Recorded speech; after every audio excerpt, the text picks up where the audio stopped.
It is week 5. We are back. I'm breaking down all of the biggest fantasy football matchups, going through every single game and breaking down spreads and over-unders, implied point totals, all that good stuff. Today, I'm doing a completely new format to matchups that matter than I've been doing. The old format's gotten a little bit stale for me as a creator, probably gotten a little bit stale for you guys watching it. Today, instead of going through like the top 5 over-unders, the bottom 5 over-unders, so on and so forth, I'm going to go through game by game. Every single game, I'm going to talk about every single game, and I'm going to talk about all of the matchups that matter in each game, as well as the usual information I was giving you guys before, between the over-unders, the sharp money, the pace of play, all that stuff I'll be talking about just the same as I was doing before, but instead, I'll be highlighting 5 key matchups, which will still include, shadow coverage and things of that nature, but it'll be a probably a more crisp format, a little bit better. Hopefully you guys enjoy it. Leave me down below any feedback. Of course, this is brand new, so if you like certain things, if you don't like certain things, feel free to let me know what you like and what you dislike. So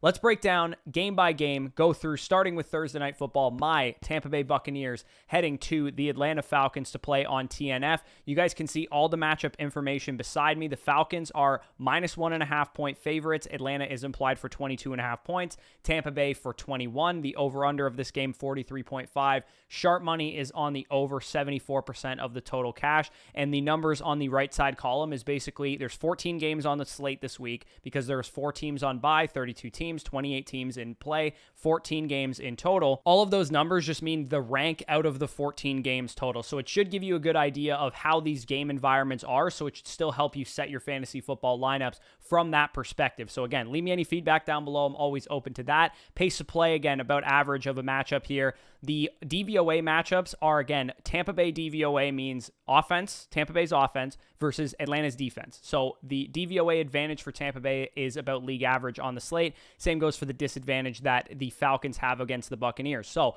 with this game, let's look at the key matchups. Some of the biggest matchups that matter in this game. Mike Evans going up against AJ Terrell in shadow coverage. That is one of the crucial matchups to understand the flow of this game, because Falcons, Buccaneers, if Mike Evans is taken out of the game, we know what that means for Chris Godwin. He usually has big performances when Mike Evans is in shadow coverage.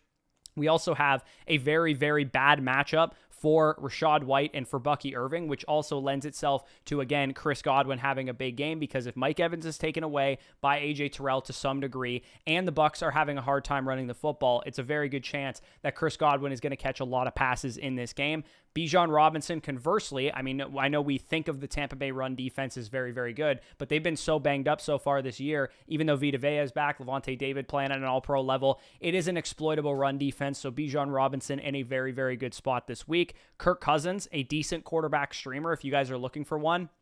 As I just mentioned, the Buccaneers are really banged up. Antoine Winfield already ruled out for this game. Kalijah Cansey already ruled out for this game. Zion McCollum at corner is playing at a really, really high level on the outside. But at the same time, Kirk Cousins is a half-decent streamer if you guys are looking for one. Bucs kicker versus the Atlanta Falcons, also a very good streaming option. I probably wouldn't mess with any of the defenses in this game. Like I said, pretty high over-under type of total, and neither defense is really playing at a super, super high level. So again, this is kind of how I'm going to go through each one of these games, kind of the overall game environment, game flow, who's in a good matchup, who's in a bad matchup. I'm not going to really waste time saying, hey, you got to start these players. I think in this game, you guys know Drake London's a good start.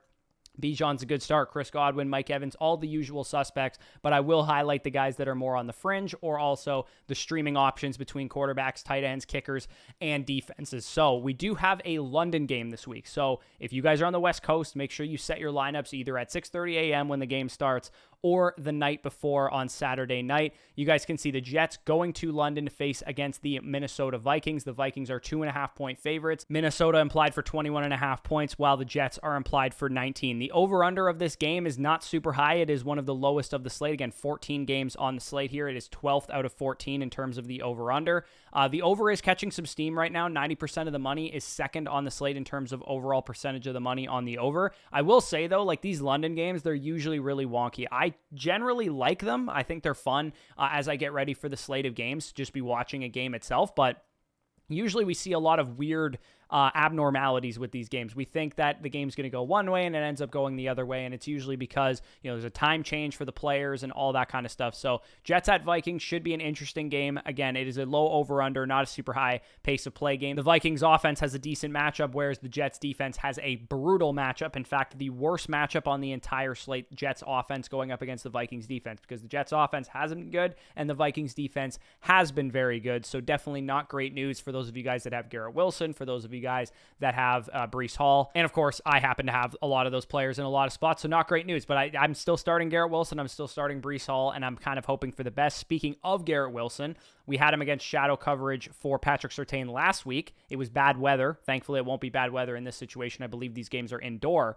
Garrett Wilson versus Stephon Gilmore on the outside for the Minnesota Vikings hasn't been shadowing a lot of players, but he is expected to shadow Garrett Wilson in this game. So again, we got to get this dude a good matchup. I know he should be good enough to beat these shadow corners, but it would be nice if just for once he wasn't shadow covered by the best corner on the opposing team. Justin Jefferson and Jordan Addison on the other side of things have about a league average or slightly below average matchup against the Jets corners. They've been pretty solid this year. Breece Hall, again, terrible matchup against the Minnesota run defense. Not great news for him.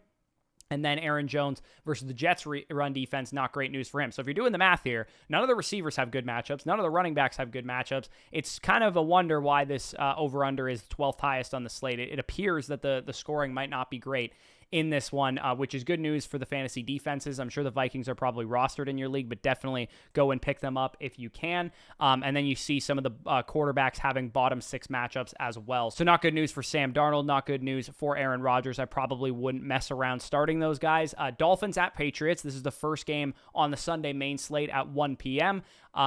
Patriots, you guys can see they're -1 point favorites. The over-under is 35.5, which is actually the lowest on the entire slate. Over is catching some of the steam, but overall, you guys can see not a good game environment to be going after. As far as key matchups to look at, again, we need to see Snoop Huntley play at a better level. We need to see Jacoby Brissett play at a better level, but both of these defenses are extremely good plays for those of you guys that play in defensive leagues. They're good streaming options because both offensive lines are tattered, both defensive lines are generating a lot of pressure, so definitely go after the Patriots defense as the home team, as well as the Dolphins defense if you're looking for a good option. Tyreek Hill is expected to see shadow coverage versus Christian Gonzalez, so it could be a game where Jalen Waddle has some of the production there. Ramondre Stevenson and Antonio Gibson, because it was reported today that he might work into the workload a little bit more versus the Miami run defense is a very solid matchup, and same goes for just the wide receiver position on the Miami Dolphins. Even though Tyreek Hill is expected to see shadow coverage, the New England secondary isn't the greatest outside of Christian Gonzalez. So like I said, Jalen Waddle in a good spot. Tyreek Hill, when he's not on Christian Gonzalez, in a pretty good spot. And then Hunter Henry, if you guys are looking for a tight end option, I probably would not mess with Hunter Henry this week. The Dolphins defense has been quite solid against the tight end position. So moving into Colts at Jaguars. Jaguars -3 point favorites, implied for 24.5 points. Interesting given how they've been performing the last couple of weeks. The over-under on this slate is 5th highest at 46 points. The under is catching some of the steam, and that's one of the highest percentage monies on the under that we see on the slate. But the pace of play of this game, it's the fastest paced game on the entire slate. Jacksonville's DVOA 15th out of 28 teams. Again, that's about average. And then Indianapolis surprisingly has a very solid DVOA advantage in this game, mainly because the fact that Jacksonville's defense is just so bad, but also because Indianapolis's offense definitely has their moments. And as far as key matchups to look at in this game, you can see Pittman and Downs have very strong matchups, and Mitchell too, but specifically Pittman and Downs. We don't know if Anthony Richardson is going to be the one starting this game. We have no idea if he's going to start, if Joe Flacco is going to start. In either case, I think Michael Pittman and Josh Downs are top 45, top 50 wide receivers, and Pittman probably a top 35 option. Both running backs have top 6 matchups, so fire up your Jonathan Taylor or Trey Sermon if Taylor is going to miss, and it appears that's going to be the case, and fire up your Travis Etienne this week. Brian Thomas and Christian Kirk have very solid matchups as well. Evan Ingram, should he return from his injury, has a very good matchup against Indianapolis's defense, so if he's back, he is definitely going to be in your lineup, and both quarterbacks are definitely streamable, and they're definitely somewhat unrostered in a lot of leagues. People are getting fed up with Richardson. Maybe he was dropped. If he ends up starting, he's a great play. And same goes for Trevor Lawrence. I know he's very challenging to trust right now, but there's people who have Jalen Hurts on bye. There's people who have Jared Goff on bye, and so on and so forth. So you might have to dig deeper on the waiver wire this week. Bills at Texans, the next game we're going to talk about here. Bills are -1 point road favorites against the Houston Texans, so an interesting spread there.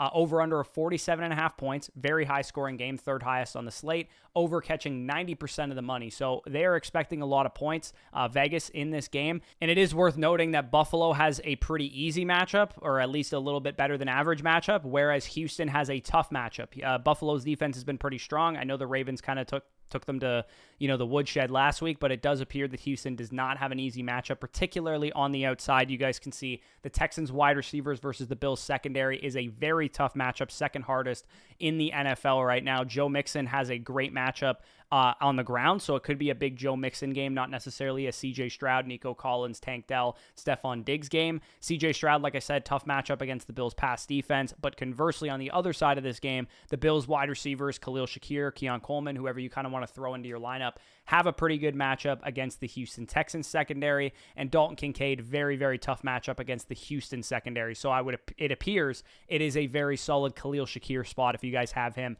I think he's a pretty solid play in PPR. Cleveland Browns at Washington Commanders. We have the -3 point favorite new look Washington Commanders. They've been really good so far this year. This game has a 44.5 point over-under. The Commanders are implied for 23.75 points. Over of 85% there, catching a lot of the steam. It appears Washington's DVOA matchup is a lot more favorable than what the Cleveland Browns are looking at on their side of the ball, because, Cleveland has just been kind of rough altogether as an offense so far this year, and the Commanders' defense starting to play a little bit better so far, but that being said, Amari Cooper has a great matchup on the outside versus the Washington secondary, especially if Washington gets out to a big lead. Amari Cooper's been a clear alpha receiver one this season, and the Commanders have been bad against fantasy wide receivers, and the Cleveland Browns expect to be playing from behind in this game.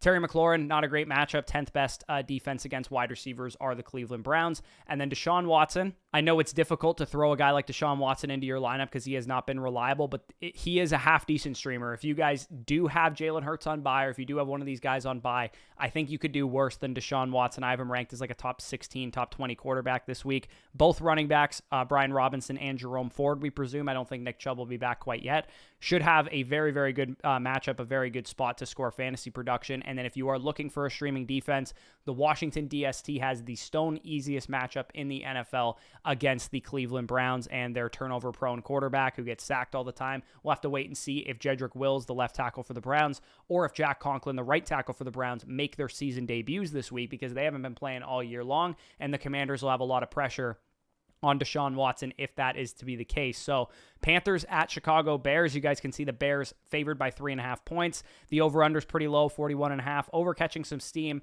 Pace of play is really strong. Both of these teams run pretty up-tempo offenses, but as you can see with the DVOA disadvantages there, neither offense is really playing at a super, super high level. It is worth noting that some of that data for Carolina came from when Bryce Young was the starting quarterback, so a little bit better situation there for the Panthers, but the Bears are a very, very strong pass defense, so I would be a little bit worried just throwing Deontay Johnson, no questions asked, into your lineup and so on and so forth, because they have the fourth hardest pass defense in the NFL against fantasy football wide receivers. The Bears, conversely, have a pretty easy matchup, so if you want to fire up DJ Moore, Rome Odunze, I think you could probably do that. Caleb Williams, also a half-decent streamer this week against the Carolina defense, but again, keep in mind that the Bears have not been a strong offense whatsoever, especially through the air, so it's a little bit risky when you play a guy like Caleb Williams or even some of the wide receivers. I think both running backs are great starts this week. Chuba Hubbard and DeAndre Swift both have top 6 matchups on the slate. And then if you guys are looking for defensive streamers, I do think that the Carolina defense makes a lot of sense there against Chicago. Caleb Williams been turning the ball over and so on and so forth. And then Cole Kmet, if you're looking for a streaming tight end, is a half-decent option there. Moving into the Ravens at Bengals, the highest scoring game on the entire slate. Ravens are favored by 2.5 in this game, but it is a 50.5 point over-under, the only game over 50 points this week. Baltimore's DVOA advantage matchup is second best on the slate, so you want to fire up your Zay Flowers, you want to fire up your Derrick Henry. Of course, you are going to already play him, and then I don't know if you want to mess around with Mark Andrews, Isaiah Likely. I probably wouldn't, given the split that we've seen so far, but it is a really good matchup for them. And of course, you're playing Lamar Jackson as well. And then the Bengals actually have a half decent matchup too. So Chase, Burrow, and T. Higgins, definitely very solid plays. Looking at the key matchups in this game, again, you could see Zay Flowers as a good matchup versus the Cincy secondary. Chase and Higgins, maybe a below average matchup there against the Baltimore corners. Both running backs are absolute must starts, Zach Moss and Derrick Henry, but also Chase Brown, given the fact that he's been very explosive, is a decent flex option. Both quarterbacks have a top 12 matchup, so you're playing Lamar Jackson and Joe Burrow. And then again, as I kind of alluded to, the Ravens tight ends, do you really want to mess with these guys given the split that we've seen between Mark Andrews and Isaiah Likely, and the fact that the one thing the Bengals can really stop at a high level is the tight end position, and Mark Andrews has dropped a donut in 2 straight weeks, and Isaiah Likely is still kind of a part-time player. So I probably wouldn't mess with those guys, but again, keep that in mind. Moving into the 4 p.m. slate, so those were the 1 p.m. games. We have 4 games at 4 p.m., starting with the Arizona Cardinals at the San Francisco 49ers. 49ers favored by over a touchdown in this game, which I think is a little bit of a high projection, but interesting nonetheless. The second highest over-under of the entire slate at 49.5.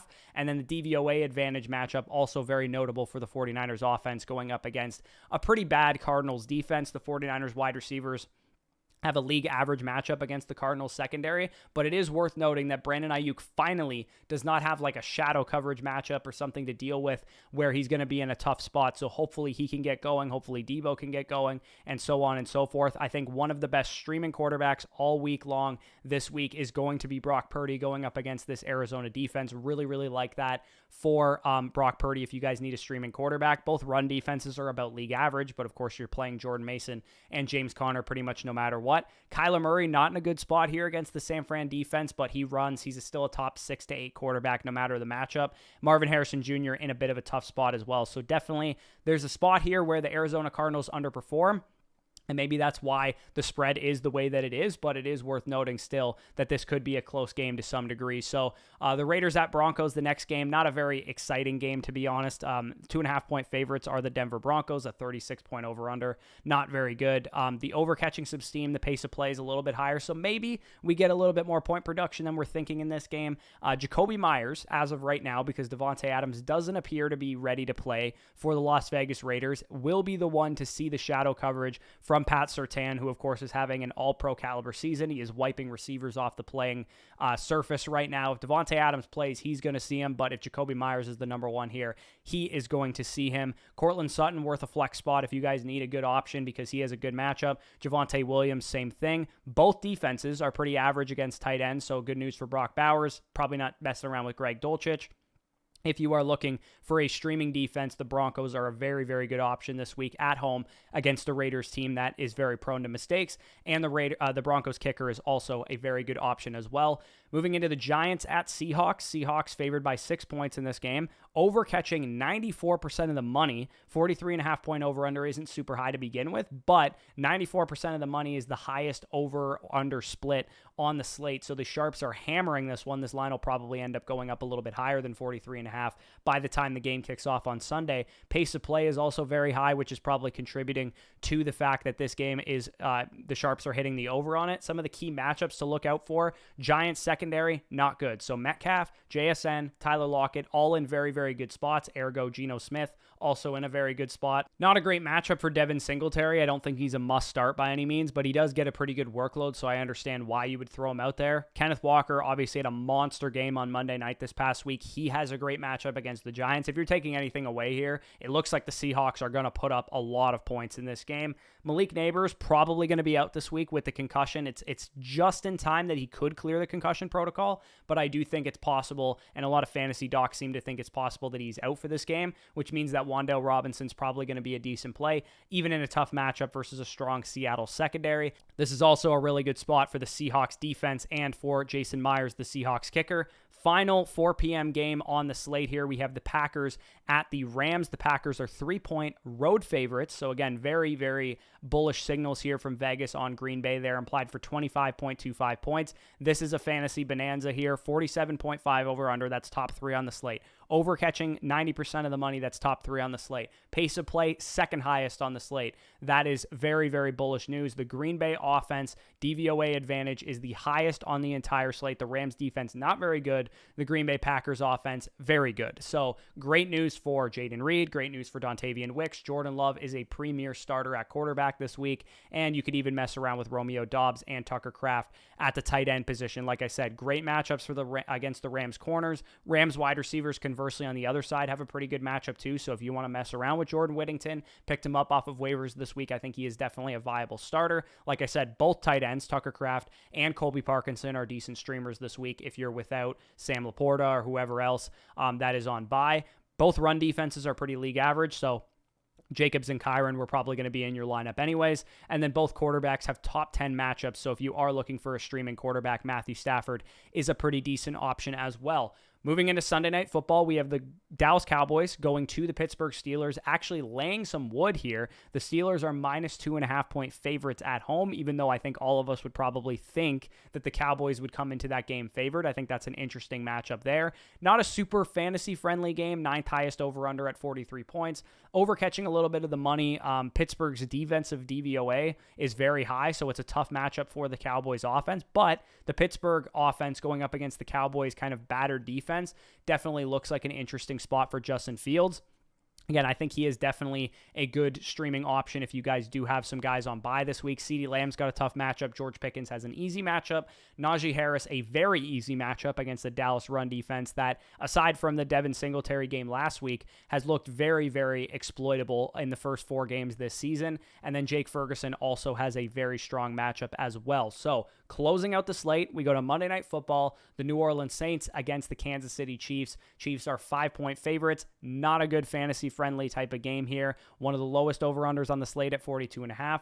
Under catching most of the money, the lowest amount of money on the over of any game on the slate. Pace of play is pretty low. Kansas City's offensive DVOA versus the Saints' defensive DVOA, not good. New Orleans has a good offensive DVOA, so it's possible that they cover this spread and keep this one close. Some of the key matchups to look for here, you have Travis Kelce against the Saints defense. That's a pretty solid spot for him, and it looks like he's going to be in line for a bigger role with Rashee Rice now out with the injury, or at least out for this game. Both wide receiver cores between Olave, between Worthy, between Rashid Shaheed. They have bottom 10 matchups, so not great news there. I think the defenses and kickers are very, very good streamers in this game. If you guys can go out and get Blake Groupie or Harrison Butker or either of these defenses, probably Kansas City's because they're the home team and they're favored. Both running backs have terrible matchups, and both quarterbacks have pretty below average matchups as well. So that is the week 5 slate. Hopefully I gave you guys some good information so that you can help set your lineup, so you can figure out what wide receiver you're going to go with, what running back you're going to go with, so on and so forth. If you have any questions, leave them down below. If you have any feedback on the structure of this video, if you want me to do things differently, if you liked certain things about it, please let me know as much feedback as you possibly can. This is a new video series where I'm going through every single game as opposed to going through and talking about the top 5 over-unders and so on and so forth, like I've been doing matchups that matter to this point in time. I think this format's a little bit better. It's a little bit cleaner, and I think it gives me the opportunity to kind of evaluate these game environments a little bit more clearly for those of you guys in the audience looking to set your lineups. I think this was more straightforward than the previous video format was. So leave me any feedback down below. Like I said, like the video if you enjoyed, comment any of your thoughts down below, subscribe to the channel if you guys are new around here. If you want my rest of season rankings, my weekly rankings, all of that is available on flockfantasy.com. Use code FSE when you sign up for 7 days for free, 30% off any of the packages, and also 6 months for free when you sign up annually. You'll also get a free team review when you sign up annually with promo code FSE that you can use, and I can break down your fantasy team, your redraft team, your dynasty team, whatever. Head on over to the link in the description to check that out. But with that being said, peace out. We'll talk to you soon.